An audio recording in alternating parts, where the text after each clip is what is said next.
Ma'lumki, bugungi kunda jamiyatda adolatni qaror toptirish, qonun ustuvorligini ta'minlash faqatgina huquqiy bilimlar bilan emas, balki keng dunyoqarash, chuqur tahlil va fikrlash madaniyati bilan ham chambarchas bog'liq. Inson qadri yetakchilikka erishgan yangi O'zbekistonda adolat posboni sifatida maydonga chiqqan prokurorlar faqat jinoiy ishlarni ochish bilan shug'ullanadigan inson emas, adolatni ilm bilan himoya qiluvchi, kasbini do'st tutuvchi, fikr bilan qaror qabul qiluvchi shaxs sifatida gavdalana boshladi. Chunki soha xodimlari qonunlarni tushunish uchun eng avvalo insonni tushunish kerakligini, insonni tushunish esa kitobdan boshlanishini o'z hayot va faoliyatlari misolida ko'rib bormoqdalar. Ana shu ezgu maqsadlardan kelib chiqib viloyatimizda kitobxon prokuror tanlovi tashkil etildi. Viloyat prokuraturasi tashabbusi bilan Farg'ona tajribasi sifatida respublikada ilk bor o'tkazilgan bu bellashuvda tizim xodimlaridan iborat 3 ta jamoa, Renessans, Ziyokor, Navoiy izdoshlari jamoalari ishtirok etib, o'z bilimlarini sinovdan o'tkazishdi. Tashkilotchilarning qayd etishicha, Zakovat intellektual o'yini bilimlar sinovining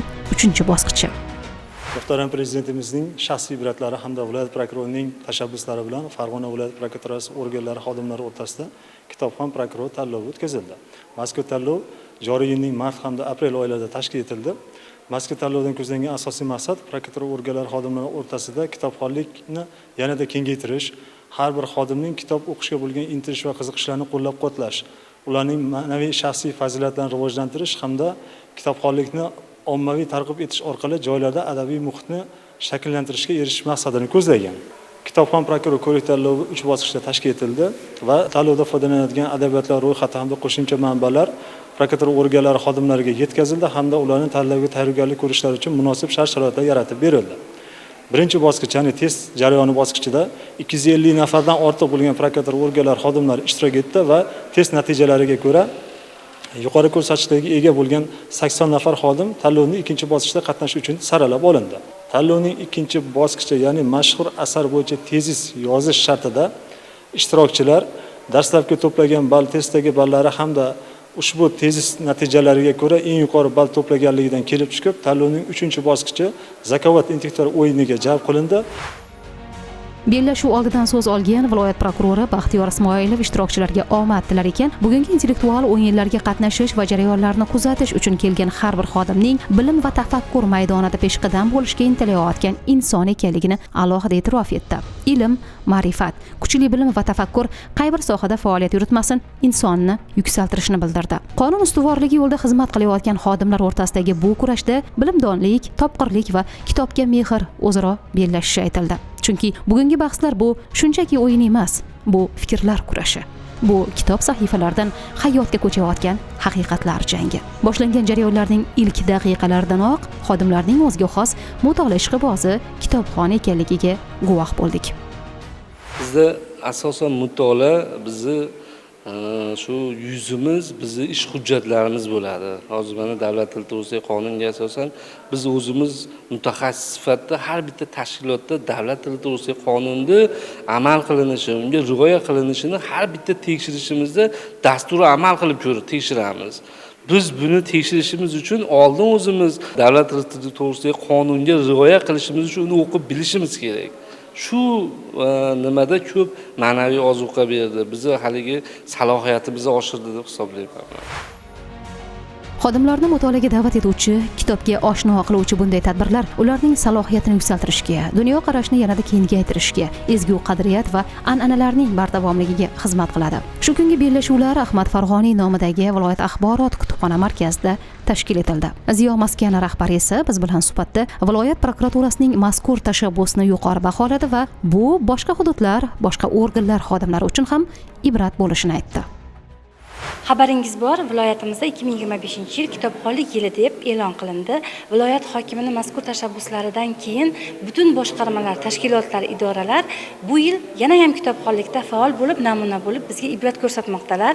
Bugungi kunda o'zingiz kuzatganingizdek, kitobxon prokuror Zakovat intellektual o'yinida ham viloyatimizda faoliyat yuritayotgan prokurorlarning intellektual salohiyatlari, qanchalar kitobxon ekanliklarini guvohi bo'ldik. Xursand bo'lganim, davlat xizmatchisi kutubxonada bir kun loyihasi ham hozir amalda va mana shu loyiha doirasida viloyatimizda faoliyat olib borayotgan prokurorlarimizdan 300 dan ortig'i kutubxonamizga a'zo bo'lganlari va ularni kutubxona sifatida meni e'tiborimni tortgan jihati kitoblarni tanlashdagi injiqliklari, salohiyatlari hayratga solmay iloji yo'q.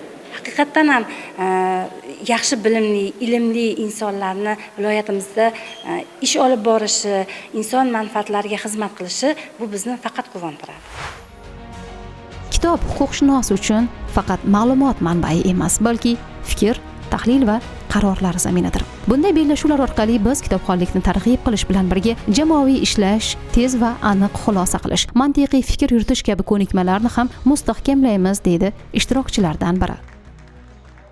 Haqiqatda ishimiz davomida professional faoliyatimiz bilan bog'langan holatda shu badiiy kitoblardan chetda qolayotganligimizni shu intellektual o'yin boshlanishidan biz his qildikda, unga qattiq tayyorgarlik ko'rdik. Birinchi bosqichda ham baland ballar olib, shu oxiri shu 3-bosqichga yetib keldik. Biz bu yerda ma'naviyat olamiga kirib bordikda, men haqiqatda yoshlik bolaligim, maktab yoshimga qaytib qolganda bo'ldimda, o'sha bizga ilk Boburni she'rlarini o'qiyotganimizda, ilk Alisher Navoiyni o'qiyotganimizdagi ta'sirotni shu intellektual o'yinda oldim men. Bilimlar bellashuvi qizg'in va hayajonga boy tarzda bo'lib o'tdi.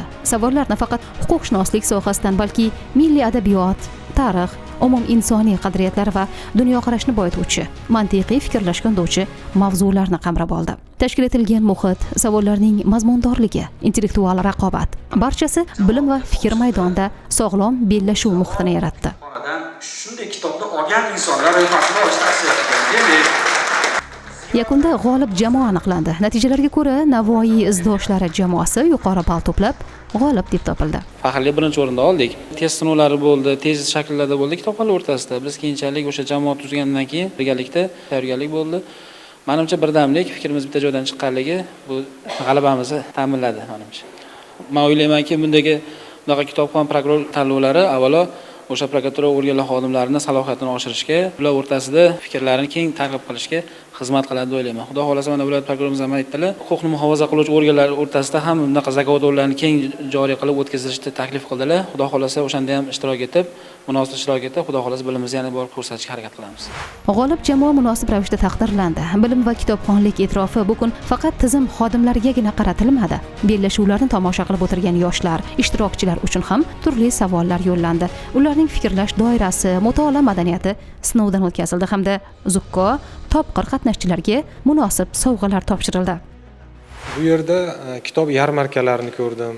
Mana shu prokurorlar kitob sotib olayotganlarini guvohi bo'ldim va mana shu tanlovda hammani bir oila bo'lib, hammani bitta bir mexanizm bo'lib harakat qilayotgani, shu g'alaba uchun bir oila bo'lib harakat qilayotganini ko'rib, bir ahillikni guvohi bo'ldim. Va yana bitta narsaga qoyil qolish kerak. Mana shu kitobxon yoshlar bilan shu prokurorlar o'rtasida haligi savol-javob bo'ldi.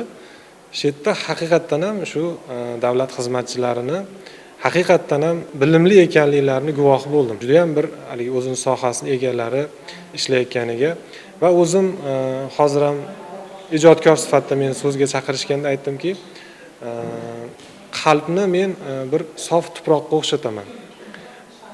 Agar u tuproqqa tikonni eksangiz, tikon o'sib chiqadi. Agar unga bir gulni eksangiz, gul o'sib chiqadi. Insonning qalbi ham qancha bir suv quyilmasa, shuncha qotib ketadi.